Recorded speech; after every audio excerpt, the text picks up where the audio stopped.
Салам достор, байланышта Санчо Бей каналы. Бүгүн 2022 жылы чыккан Каирдеги чуулгандуу иш аттуу тасманы көрөбүз. Медресеге окуймун деп келген каарманыбыз ал жердеги мыйзамсыз иштерди көрүп, мага ушундай окуунун эмне кереги бар деп эки ача ойго бөлүнө баштайт. Анда эмесе каарманыбыздын акыркы чечими кандай болду? Биргеликте көрөлү.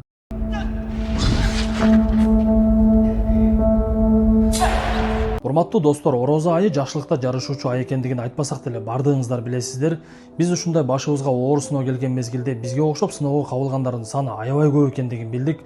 Ошондуктан колуңуздардан келишинче бардыгына жардам берип, алардын катарында баламдын айыгып кетүүсү үчүн $200,000 муктаж болгон бизге дагы жардам көрсөтүп коюңуздар. Алла баарыңыздардан ыраазы болсун.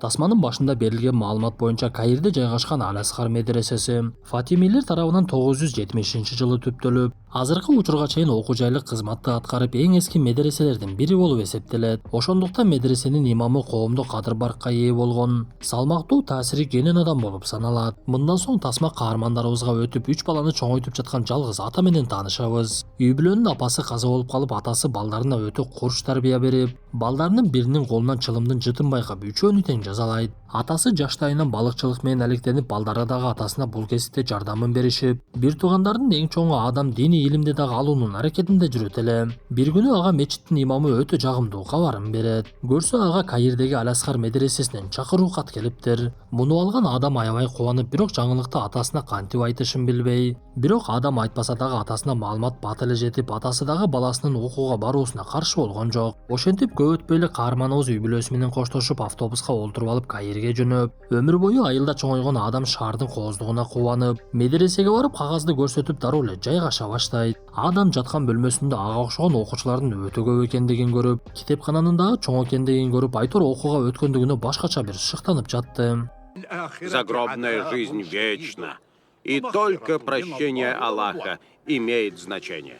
Бир күнү жаңы келген окуучуларды чогултуп, алардын алдына медресенин имамы чыгып сүйлөй баштап, имам бир топ жашка барып калгандыктан сүйлөөдөн кыйнала баштагандыгы байкалат. Бир мезгилде эле кан жөтөлүп жиберген имамды ошол учурда эле ооруканага алып кетишип, көп өтпөй эле ал адамдын каза болгондугу сыналгыда маалымат катары айтылды. Ошол убакта эле тасманын көрүнүшү башка жака бурулуп, биз өлкөнүн улуттук коопсуздук кызматкерлеринин чогулушуна күбө болобуз. Алар кече күнү эле каза болгон имам жөнүндө сүйлөшүшүп, эми жаңы имам шайланат. Ушуга чейин өлкөдө эки таасирдүү адам болуп келди. Бири имам болсо, экинчиси өлкө башчысы. Биздин милдетибиз өлкөдө бир гана таасирдүү адам, президент болуш керек. Ошондуктан жаңы шайлана турган имам биз тараптан болсун, биздин айтканыбызды уксун. Бул тапшырманы сенат карасын деп полковник Ибрагимге жүктөлөт.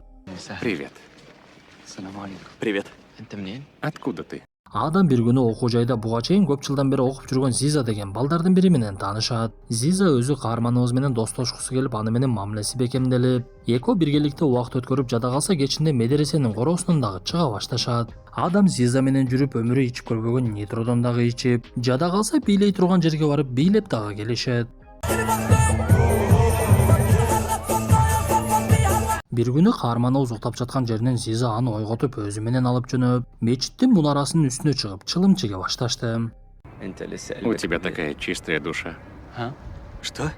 Зиза каарманыбызга түшүнүксүз сөздөрдү сүйлөп, сенин жан дүйнөң аябай таза бала экенсиң. Бирок абайлаганың шаар адамды бат эле бузуп коет. Шаарды көргөн эчкиден түңүл деген сөз бар экендигин билесиң, ошондуктан жакшы бойдон калгының деп жаткан мезгилде эле Зизага коңгуроо келет. Анда ал коңгуроого жооп берип эле мунарадан ылдый түшсө, аны белгисиз адамдар тосуп алышып, адам үстүдөн карап турган мезгилде Зизаны жанагы адамдар өлтүрүп салышты. Муну көргөн адам эмне кылышын билбей чуркап барып эле ордуна жатып, эртеси күнү Зизанын денеси табылып, ал жерге полковник Ибрагимдин келгендигин көрөбүз. Көрсө ал болуп өткөн кылмыш ишине тергөөчү катары келиптир. Бирок биз анын чыныгы максаты эмне экендигин билебиз да. Ошондуктан ал медреседеги мугалимдердин суроосуна жооп берип жатып, кылмыш ишин эмне үчүн жөн гана тартип сакчылар тергешпейт деп айтса, анткени каза болгон Зиза чет элдин жараны. Тергөө иши улуттук коопсуз кызматына берилди деп айтат. Ошондуктан Ибрагим дароо тергөө ишине киришип, окуучулардан сурак ала баштап, кезек адамга келгенде ал бир нерсени айткысы келип жаткандыгын байкайт. Муну байкаган Ибрагим дарат алып жаткан учурда каарманыбыздын жанына барып, кечинде төмөндөгү жерден жолугабыз деп каарманыбызга дарыгин эч кимге байкатпай айтканга жетишти. Кечирген мезгилде адам дароо эле көздөгөн жерине жөнөп полковникке жолугуу үчүн барып, көргөн нерселеринин бардыгын айтып берсе, Ибрагим өзүнүн сөзүн баштайт. Негизи кылмыш иши жөн гана кокустуктан болгон деп жабылып кетиши мүмкүн. Бирок сен чындыкты билет экенсиң, ошондуктан экөөбүз жашырууну аныктайлы. Сен мага медреседеги күмөндүү адамдар тууралуу маалыматтарды жеткирип берип турушуң керек. Эң биринчи эле багымдат намазды кимдер окуп жатат жаамат болуп, ошолор тууралуу айтып бергениң. Алардын жүзүн эстеп кал жана аты жөнүн аныкта десе каарманыбыз макулдугун берип, эртеси күнү багымдат намазына мечитке барса, ал жерде 3-4 адам эле окуп жатыптыр. Аслам, Асфур, Харун, Назим.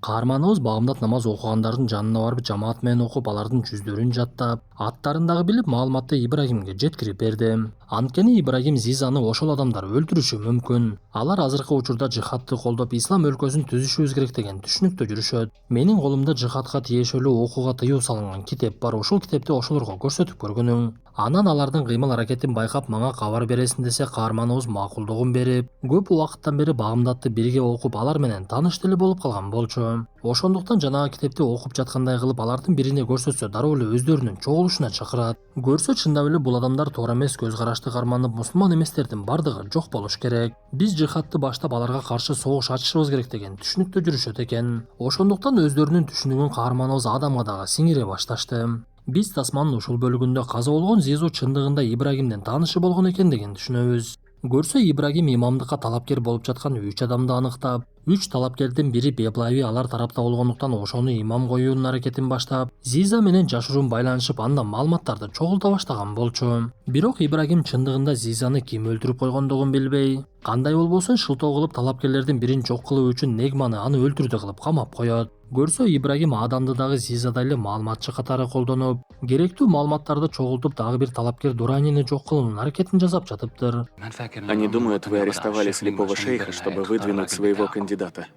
Бул тууралуу каарманыбыз деле билип, бирок арткага жолу жок экен деген түшүнөт. Анткени Ибрагим бул жолу Адамга сен алардын сөзүн укпай эле коюп болгону мага маалыматтарды жеткирип тур. Сен ойлоп жатасыңбы, мен сен жөнүндө эчтегени билбеймин деп? Мен сенин ар бир кадамыңды билемин. Кайда жашайсың, атаң жана 2 бир тууганың бар экендиги тууралуу дагы маалыматым бар. Эгер аларга зыян жетип калуусун каалабасаң, менин айтканымды кыл. Сен ошол Сулайман баш болгон жихадчылардын ишенимине киришиң керек деп тапшырма берет. Жана алардын ишенимине кандай кирүүнүн дагы жолун түшүндүрдү. Адам окуу жайга келгенден бери ага жакын жаткан Раед деген досу бар эле. Раедтин үнү аябай жакшы чыккандыктан Куран окуу жарышында биринчиликти алып, жихадчылардын башчысы Сулайман андан утулуп калгандыгы үчүн аябай жаман көрүп жүрчү. Ошондуктан Ибрагим берген жихадчылар тууралуу кагаздарды каарманыбыз Раедтин төшөгүнө бекитип, бул тууралуу Сулайманга жеткирип, Раедти жок жерден жаман көрсөтөт. Анда Сулайман адамдары менен келип жанагы кагаздарды таап, Раедти уртукмукка алып, келтекчеген Раед айласы жок бул окуядан кийин медреседен кетүүнү чечет. Ошентип, Куранды мыкты окуган, кубулжаган үнү бар Раедтин тагдыры каарманыбыздын айынан талкаланды окшойт. Муну толук эле түшүнүп турган Адам бирок айласы жок эмне кылышын билбей, Раедтин алдында өзүн күнөөлүү сезип, аны менен коштошуп, кучакташып койду. Бул окуядан кийин Сулайман каарманыбызды мактап, сен бизге жакшылык кылдың деп ага ишеним көрсөтүшүп, Ибрагимдин аракетинен майнап чыгып, Адамдагы жихадчылардын катарына кирди окшойт. На кого ты работаешь?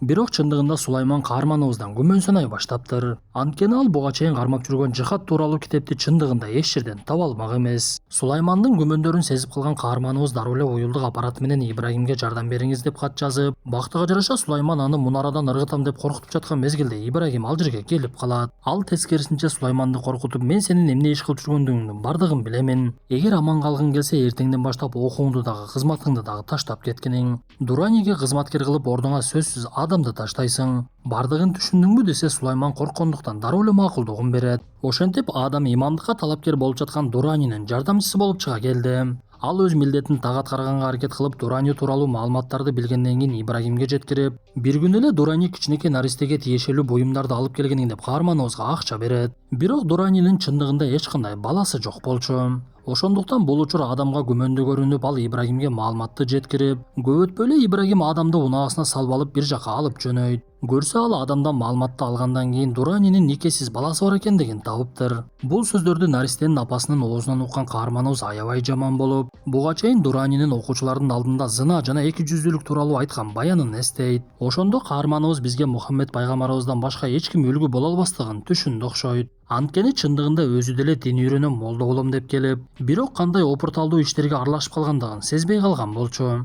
Ошентип көп өтпөй эле медреседе чогулуш болуп, окуучулар аалымдарга суроо берүүгө мүмкүнчүлүк алышып, бул чогулуш сыналга чейин чыгып, элдин баары күбө болуп олтурган. Бир мезгилде адам кол көтөрүп, менин суроом төмөндөгүдөй деп сөз баштап, түздөн түз Дурани тууралуу айтпай сөздү кыйыртып сүйлөп, эгер коомдогу кадыр барктуу адамдын никедеги үй бүлөсү болсо, бирок ал эч кимге билгизбей башка кызга үйлөнүп алса, анан ал кыздан балалуу болсо, мисалы ал кыздын аты Раян болсо деп Дуранинин экинчи аялынын атын айтат. Суроону уккан аалымдардын бири жооп бере баштаса, Дурани чыдай албай ордунан туруп кетип калды. Сыягы ошол убакта бардыгы маселе ким жөнүндө болуп жаткандыгын түшүндү окшойт. Ошондуктан көп өтпөй аалымдар кеңеши шайлоону өткөрүп, жыйынтыгында Ибрагимдин аракетинин жардамы менен Библави имамдык орунду ээлейт. Мындан соң Ибрагим түрмөдө камалып олтурган Негмага барып, аны менен баарлашууга аракет кылып жатса, Негма сөзүн баштап, мен силердин максатыңарды толук эле түшүнөмүн. Мен Зизанын өлүмүнө тиешем жок экендигин сен деле жакшы билесиң. Бирок эсиңде болсун, ким адамды өлтүргөн болсо, кыямат күнү ошого жараша жазасын алат. Буйруса жараткандын алдына барганда бардыгы өзүнүн ордуна коюлат деп камалгандыгына деле көп кабатыр албагандыгын билдирет. Президент доволен. Слава Аллаху. Ошентип улуттук коргоо комитети жасаган иш түздөн түз өлкө башчысынын тапшырмасы экендиги билинип, маселе аяктагандан кийин Ибрагимдин жетекчиси Согби адамды жок кылгынын деген буйругун берет. Анткени алар жасаган ишинин изин толугу менен тазалаш керек болчу. Бирок Ибрагим бул жолго бара албай адамды чакырып, ага ачыгын айтып берип, сен үйүңө кеткениң дагы бул жакка такыр кайтып келбегениң. Анан дагы мени унуткунуң деп адамды куткарып калууну чечет. Бирок каарманыбыз качып кетүүгө жетишпей, аны бат эле кармашып, Согбинин буйругу менен убактылуу кармоочу жайга алып келип камап салышты. Ал эле эмес, Согби үйүндө эс алып жаткан Ибрагимди дагы алып келдирип, Ибрагим ошондо гана маалыматчысы Зиза Согбинин буйругу менен өлтүрүлгөндүгүн билет. Көрсө, Согби эң башкы жетекчи генералдын тапшырмасы жок эле кээ бир иштерди өз алдынча жасап жатыптыр. Бирок ошол учурда ал жерге генерал келип жагдайдын бардыгын угуп, алар Негманы камагандыгы эң чоң катачылык экендигин түшүнөт. Анткени Негма камалгандыгына көп деле кабатыр албай, чындыктын бардыгын сот иши болуп жатканда айтып берүүнү чечкен экен. Анткени ал деле Зизаны улуттук коопсуздуктун адамдары өлтүргөндүгүн түшүнүп турган болчу. Ошондуктан генерал, эгер чындык билине турган болсо, Негма аябай таасирдүү адам экендигин билесиңер. Ортодо ажырым пайда болуп, жарандык согуш болуп кетиши мүмкүн. Андан көрө маселенин чечимин издейли десе, Ибрагим ага Адам тууралуу дагы айтып берет. Ошондо гана генерал Адамга жолугуп, ага жагдайды түшүндүрүп, эгер сен шейх Негманы көндүрүп бул жерден алып кете турган болсоң, биз сени дагы кой беребиз. Бул иш колуңдан келеби десе, каарманыбыз аракет кылып көрүүнү убада кылып, ал жерде камалып олтурган Негмага жолугуп экөө бир топ убакыт сүйлөшүшөт. Анда Адам Негмага эмне деп айтты белгисиз. Негма бардыгына көнүп, сен балам акылың тунук адам экенсиң, сага эч кандай устаздын деле кереги жок сыяктуу. Макул, анда экөөбүз бул жерден кетели деп камактан чыгып кетишет.